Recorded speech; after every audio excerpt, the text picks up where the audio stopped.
दोस्तों, नवरात्रि का महापर्व बहुत ही शुभ और मंगलकारी माना जाता है। नवरात्रि के पूरे 9 दिन गंगा जल की हर एक बूंद की तरह पवित्र माने जाते हैं। ये शुभ समय भक्तों के जीवन में खुशियों की सौगात लेकर आता है। तो दोस्तों, आपको बता दें, इस साल माँ दुर्गा हाथी पर सवार होकर पृथ्वी लोक पर पधारेंगी। शास्त्रों में वर्णित है तथा मान्यताओं के अनुसार अगर शारदीय नवरात्रि पर यदि माता दुर्गा का आगमन उनके वाहन सिंह पर ना हो तो मान्यता है कि माता दुर्गा का हाथी पर सवार होकर आना बहुत ही शुभ और कल्याणकारी माना जाता है। जीवन सुखमय हो जाता है, भक्ति का भरपूर लाभ भक्तजनों को मिलता है। दोस्तों, इस बार नवरात्रि पूरे 9 दिन तक मनाई जाएगी, ना भी एक दिन कम और ना ही एक दिन ज्यादा। 9 दिनों तक मनाई जाएगी। माँ शेरावाली की विशेष रूप से पूजा आराधना की जाएगी। तो दोस्तों, शारदीय नवरात्रि का महापर्व इस बार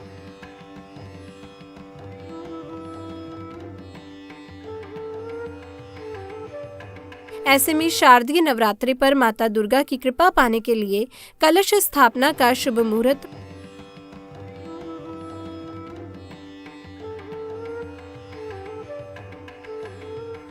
मुहूर्त में की गई पूजा बहुत ही शुभ मानी जाती है। इससे समस्त देवी देवताओं की कृपा प्राप्त होती है और पूजा पाठ का फल कई लाख गुना प्राप्त होता है।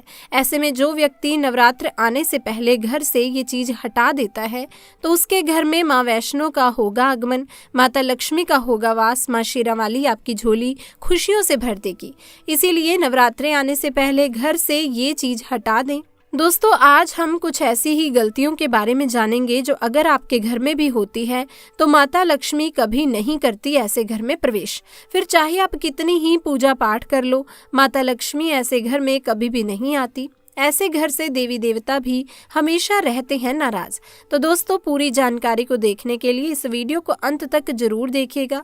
सच्ची श्रद्धा से कमेंट बॉक्स में लिख दें हर हर महादेव, जय माता दी। दोस्तों, सबसे पहले नवरात्रि के पहले ही मंदिर की अच्छी तरह से साफ सफाई कर लें।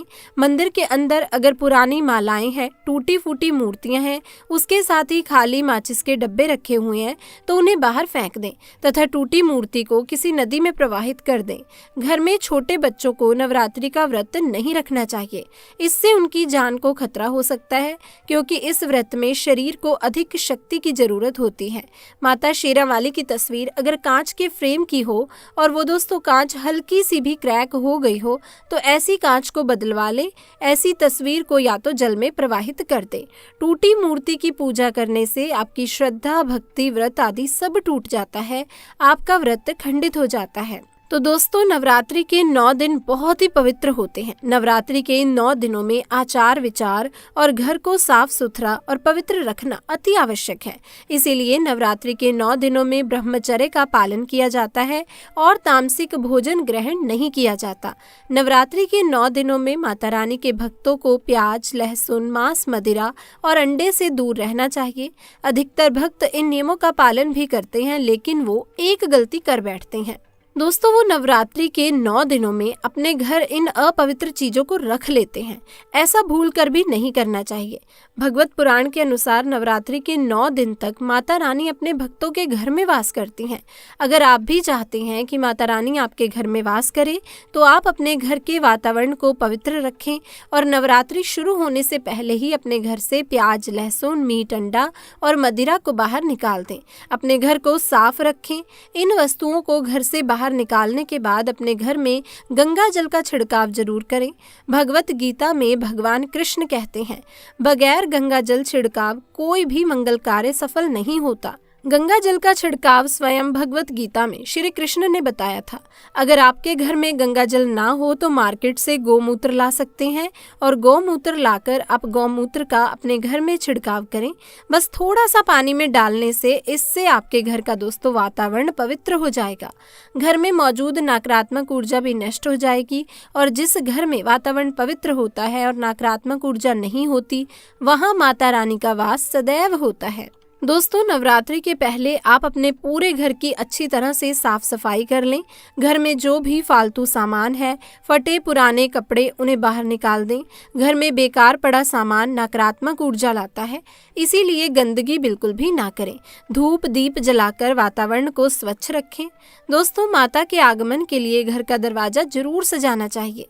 इससे माता आकर्षित होती हैं और घर के द्वार में प्रवेश करती हैं। माँ के आगमन के लिए द्वार को फूलों से सजाना चाहिए। दोस्तों, कई लोग ऐसे हैं जो माता रानी की चौकी कागज बिछाकर बनाते हैं, जो कि बिल्कुल गलत माना जाता है।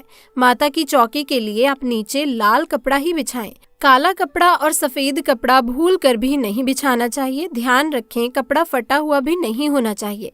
दोस्तों, अगर आपके घर में देवी देवताओं की खंडित मूर्तियां या फटा हुआ चित्र अगर हो तो उसे किसी पवित्र नदी में विसर्जित कर दें, क्योंकि ऐसी मूर्तियां और चित्र दुर्भाग्य लाते हैं। देवी देवताओं की खंडित मूर्ति की पूजा ना करें और ना ही उन्हें घर में रखें, क्योंकि उन्हें घर में रखना बुरा माना जाता है। दोस्तों, वहीं अधिकतर लोग अपनी छत पर या अपने घर के मुख्य दरवाजे के आसपास कबाड़ इकट्ठा कर देते हैं। ऐसा करना अशुभ माना जाता है। अगर आपने भी अपने घर में घर के मुख्य दरवाजे पर या छत पर या फिर खासकर घर की उत्तर दिशा में कबाड़ इकट्ठा कर दिया है तो नवरात्रि शुरू होने से पहले उस कबाड़ को घर से अवश्य ही निकाल। दोस्तों, नवरात्रि के दौरान आप शाम के समय खाने में दही ले सकते हैं, आलू वगैरह खा सकते हैं, साबूदाने की टिक्कियां बनाकर खा सकते हैं, साबूदाने के और आलू के पापड़ भी खा सकते हैं। कई सब्जियां तो ऐसी हैं जो नवरात्रि के दौरान भोजन में शामिल कर सकते हैं। इससे आपको एनर्जी मिलेगी और व्रत दोस्तों सफल हो जाएगा। नवरात्रि के दौरान आप दूध पी सकते हैं जो आपको ताकत देगा। चाय वगैरह भी पी सकते हैं, लेकिन याद रहे व्रतधारी को पेट भर खाना यानी कि गले तक भोजन नहीं करना चाहिए, नहीं तो व्रत रखने का कोई भी फायदा नहीं होगा। थोड़ा थोड़ा आप खा सकते हैं। दोस्तों, नवरात्रि के 9 दिन आदि शक्ति माता दुर्गा को समर्पित होते हैं। नवरात्रि के 9 दिन माता रानी के 9 अलग अलग स्वरूपों का पूजन किया जाता है। नवरात्रि के 9 दिनों में माता रानी को अलग अलग स्वरूप के हिसाब से अलग अलग पुष्प, अलग अलग भोग अर्पित किए जाते हैं। लेकिन क्या आप जानते हैं, कुछ ऐसी चीजें हैं जिन्हें नवरात्रि के दौरान भूल कर भी माता रानी को अर्पित नहीं करना चाहिए। अगर इन वस्तुओं को आप गलती से भी माता रानी को अर्पित कर देते हैं तो आपको व्रत और पूजन का पूर्ण लाभ नहीं होगा। इसीलिए माता रानी की कृपा प्राप्त करने के लिए आपको ये जानना अति आवश्यक है कि वो कौन सी वस्तु है जो माता रानी के पूजन में भूल कर भी इस्तेमाल नहीं करनी चाहिए। तो आइए दोस्तों जानते हैं। नंबर 1, नवरात्रि के दौरान शादीशुदा महिलाओं को सफेद कपड़े पहनकर पूजा पाठ नहीं करनी चाहिए। साथ ही साथ काले कपड़े भी नहीं पहनने चाहिए, इससे पूजा व्रत आदि खंडित हो जाते हैं। माता की चौकी जब आप लगाएं तो उसके नीचे कागज नहीं लगाना चाहिए। माता की चौकी हमेशा लाल कपड़ा बिछाकर ही बनानी चाहिए। हमेशा याद रहे, नवरात्रों के इन 9 दिनों तक व्रतधारी को अपना आसन माँ की चौकी के आगे ही लगाना चाहिए और वहीं पर आपको सोना चाहिए। मंदिर को नवरात्रों के दौरान अकेला नहीं छोड़ा जाता, बहुत ही अशुभ माना जाता है। इससे दुर्गा माता नाराज हो जाती हैं और हमेशा के लिए चली जाती हैं। दोस्तों, नंबर 2, नारियल। हिंदू धर्म में नारियल को समृद्धि, धन, श्रद्धा और सम्मान का सूचक माना जाता है। नारियल को श्री फल भी कहा जाता है। नारियल को सुख समृद्धि में वृद्धि करने वाला माना जाता है। नारियल का हर मांगलिक कार्य में विशेष महत्व होता है। जैसे कि आप सभी जानते हैं कि माता रानी के कई मंदिरों में नारियल से बलि भी दी जाती है और माता रानी के पूजन में नारियल का इस्तेमाल हम सभी करते हैं। खासकर कलश की स्थापना नारियल रखकर ही की जाती है। तो दोस्तों, माता रानी के पूजन में हम नारियल इस्तेमाल करते समय कुछ गलतियां कर बैठते हैं। दोस्तों, नारियल कई प्रकार के होते हैं, एक हरा और दूसरा सूखा, जिसके अंदर पानी होता है। जिस नारियल के अंदर पानी होता है, माता रानी के पूजन में सदैव पानी वाला और जटा वाला नारियल ही इस्तेमाल किया जाता है। नारियल आपका पूर्ण होना चाहिए, नारियल चटका हुआ, टूटा हुआ ना हो, क्योंकि दोस्तों साबुत नारियल ही पूर्ण और पवित्रता का प्रतीक होता है। साबुत नारियल ही सुख और समृद्धि का प्रतीक होता है। साबुत नारियल को ही श्रीफल यानी कि माता लक्ष्मी का फल कहा जाता है। नवरात्रि में माता रानी के कलश की स्थापना करते समय जटा वाला यानी पानी वाला नारियल ही कलश पर स्थापित करना चाहिए। साथ ही ये ध्यान रखना चाहिए कि नारियल को सदैव कलश के ऊपर लिटाकर रखना चाहिए। घट स्थापना करते समय कभी भी नारियल को खड़ा करके नहीं रखा जाता। नारियल को सदैव लेटाकर कलश के ऊपर रखा जाता है।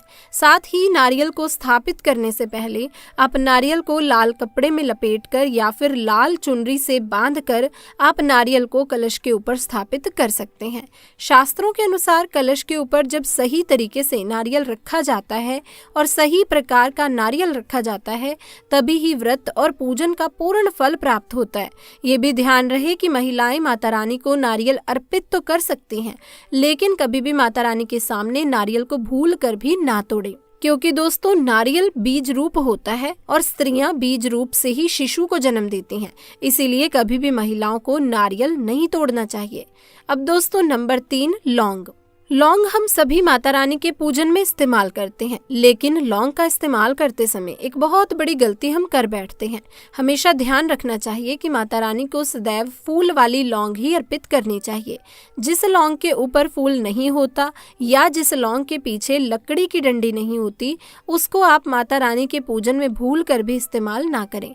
फूल वाले लौंग को ही पूर्ण माना जाता है और माता रानी के पूजन में कोई भी अपूर्ण वस्तु, कोई भी खराब वस्तु या टूटे हुए अक्षत इस्तेमाल नहीं करने चाहिए।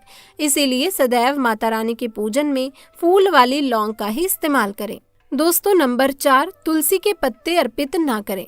माता दुर्गा के पूजन में तुलसी पत्र का इस्तेमाल करना वर्जित माना जाता है। तुलसी पत्र के अलावा आंवला भी माता रानी को अर्पित नहीं करना चाहिए और दूर्वा भी माता रानी को अर्पित नहीं करनी चाहिए। दूर्वा भगवान श्री गणेश को अति प्रिय है। नवरात्रि में आप भगवान गणेश को दूर्वा अर्पित कर सकते हैं। भगवान विष्णु जी को तुलसी के पत्ते अवश्य अर्पित कर सकते हैं, लेकिन माता रानी को भूलकर भी तुलसी के पत्ते या दूर्वा घास अर्पित ना करें। दोस्तों माता रानी को सफेद फूल भी अर्पित ना करें। माता रानी को सदैव लाल रंग के फूल अर्पित करने चाहिए। लाल रंग के फूल माता रानी को अति प्रिय हैं। खासकर माता को गुड़हल और कमल के फूल अति प्रिय हैं। शास्त्रों में बताया जाता है कि घर में माता रानी की 2 या 3 मूर्तियां या फोटो नहीं होनी चाहिए। इस बात का भी आप विशेष ध्यान रखें कि माता रानी के पूजन में कोई भी खंडित चीज इस्तेमाल ना करें। खंडित चीज जैसे कि चटका हुआ या टूटा हुआ दीपक या फिर चटका हुआ कोई बर्तन। साथ ही ये भी ध्यान रखें कि लोहे के और प्लास्टिक के बर्तन आप माता रानी की पूजन में इस्तेमाल ना करें, क्योंकि दोस्तों प्लास्टिक के चाइनीज बर्तन हड्डियों के पाउडर से मिलकर बने होते हैं। ऐसा ना करें। ऐसे बर्तनों को माता रानी के पूजन से सदैव दूर रखें। माता रानी को जो पुष्प अर्पित कर रहे हैं उन्हें सूंघना नहीं चाहिए। सूंघे हुए फूल या गिरे हुए फूल या मुरझाए हुए फूल माता रानी को अर्पित ना करें। दोस्तों माता रानी बहुत ही क्रोधित होती हैं। अब दोस्तों नवरात्रि की अष्टमी और नवमी तिथि पर कन्या पूजन का विधान है। ऐसे में आप अष्टमी और नवमी को इन दोनों तिथियों में कन्या पूजन अवश्य ही करें। शास्त्रों में 9 दिनों की नवरात्रि को बहुत ही शुभ और मंगलकारी माना जाता है और वहीं 8 दिनों की नवरात्रि को अच्छा नहीं माना जाता। ऐसे में 10 दिनों की नवरात्रि बहुत ही शुभ मानी गई है। शास्त्रों के अनुसार नवरात्रि के दिनों में माता रानी का पूजन करने से माता रानी अभय वरदान प्रदान करती हैं। श्रीधर की तरह सच्चे हृदय कमल वाले व्यक्ति के सभी कष्टों का निवारण माँ शीघ्र ही करती हैं। माँ की उपासना से विनम्रता का विकास होता है। सभी कष्ट दरिद्रता नष्ट हो जाते हैं। नवरात्रि में माता रानी का व्रत और पूजन किया जाता है, लेकिन नवरात्रि के दौरान सबसे ज्यादा महत्व होता है कन्या पूजन का। दोस्तों माना जाता है व्रत और उपासना से माता रानी इतनी प्रसन्न नहीं होती जितना कि कन्या पूजन से होती हैं। नवरात्रि में छोटी छोटी कन्याओं को माता रानी का स्वरूप माना जाता है। कन्याओं को भोग लगाया जाता है, उन्हें प्रसन्न किया जाता है और बदले में आशीर्वाद मांगा जाता है। कन्याओं को प्रसन्न करने के लिए गिफ्ट आदि उपहार वगैरह दिए जाते हैं। माना जाता है अगर कन्या को कोई भेंट दी जाए और वो उसे खुशी खुशी स्वीकार कर ले तो इसका मतलब है माता रानी अर्थात माता वैष्णो ने वो भेंट स्वीकार कर ली है। जिन पर कन्याएं प्रसन्न होती हैं तो समझो उन्हें माता रानी का आशीर्वाद मिल गया और माता रानी की कृपा से उन्हें मुंह मांगा वरदान प्राप्त होता है। दोस्तों नवरात्रि में 2 साल से लेकर 10 साल तक की कन्या का पूजन होना चाहिए। अष्टमी अथवा नवमी को कन्याओं के पैर धोकर भोजन कराना, उपहार आदि देना श्रेष्ठ माना जाता है। तो दोस्तों कैसे करें कन्याओं का स्वागत? कन्या जब आपके घर आए तब सभी के पैरों को दूध और पानी से धोना चाहिए। फिर उसके बाद कन्याओं को किसी साफ जगह पर जमीन पर कपड़ा बिछाकर बिठाना चाहिए। उनके माथे पर अक्षत, फूल और कुमकुम लगाना चाहिए। फिर उसके बाद भोजन ग्रहण करवाना चाहिए, लेकिन हमेशा याद रहे कन्याओं की थाली में 3 पूरियां कभी भी ना रखें। दोस्तों इसे शुभ नहीं माना जाता। 3 पूरियां तथा 3 रोटियां मरने वाले व्यक्ति के लिए निकाली जाती हैं और जेल में कैदियों को दी जाती हैं। ऐसे में कन्याओं को उनकी थाली में 3 पूरी कभी भी ना दें, लेकिन 1-2 करके 3 पूरी आप दे सकते हैं। अब दोस्तों कन्याओं को खाना खिलाने के बाद अंत में कन्याओं के सर पर लाल चुनरी उड़ानी चाहिए। भोजन में आपको खीर, पूरी, हलवा, चना अथवा आलू की सब्जी, छोले वगैरह की सब्जी खिलानी चाहिए। पनीर आदि भी खिलाया जा सकता है, लेकिन भूल से भी लहसुन और प्याज का इस्तेमाल कभी भी ना करें, अन्यथा अनर्थ हो जाएगा। अक्सर कई लोग कन्याओं को कुरकुरे का पैकेट, चिप्स वगैरह का पैकेट खिलाते हैं, जो कि घोर अनर्थ माना जाता है, क्योंकि इसमें लहसुन प्याज का इस्तेमाल होता है, जिसके कारण दोस्तों आपका व्रत खंडित हो जाता है। माँ दुर्गा क्रोधित हो जाती हैं, इसलिए दोस्तों ऐसा कभी भी ना करें। कन्याओं को खुश करने के लिए उनकी थाली में दक्षिणा डालें, ताकि आपके घर में संपन्नता बनी रहे तथा धन की कोई कमी ना हो। कन्याओं को कोई सुंदर गिफ्ट दे सकते हैं। शास्त्रों में बताया जाता है कि कन्या जितना खुश होती है, माता रानी उतना ही जल्दी प्रसन्न हो जाती हैं। ऐसे में आप कन्याओं को चॉकलेट बॉक्स दे सकते हैं तथा खूबसूरत कपड़े दे सकते हैं। याद रहे काले कपड़े ना दें और स्टील के बर्तन भी गिफ्ट के तौर पर दे सकते हैं। याद रहे कि कन्याओं को लोहे का कोई भी सामान नहीं देना चाहिए। दोस्तों जब कन्या अपने घर के लिए प्रस्थान करे तो उनके चरण छूकर आशीर्वाद जरूर लेना चाहिए और अपने मन में अपनी प्रार्थना को पूरा करे। सच्चे दिल से मांगी हुई मुराद माता रानी अवश्य ही पूरी करती हैं। तो दोस्तों आप में से कौन कौन चाहता है माता रानी को अपने घर पर बुलाना, तो सच्चे दिल से कमेंट बॉक्स में लिख दें जय माता दी। इसी के साथ इस वीडियो को लाइक करें, शेयर करें और चैनल को सब्सक्राइब करें। जय माता दी।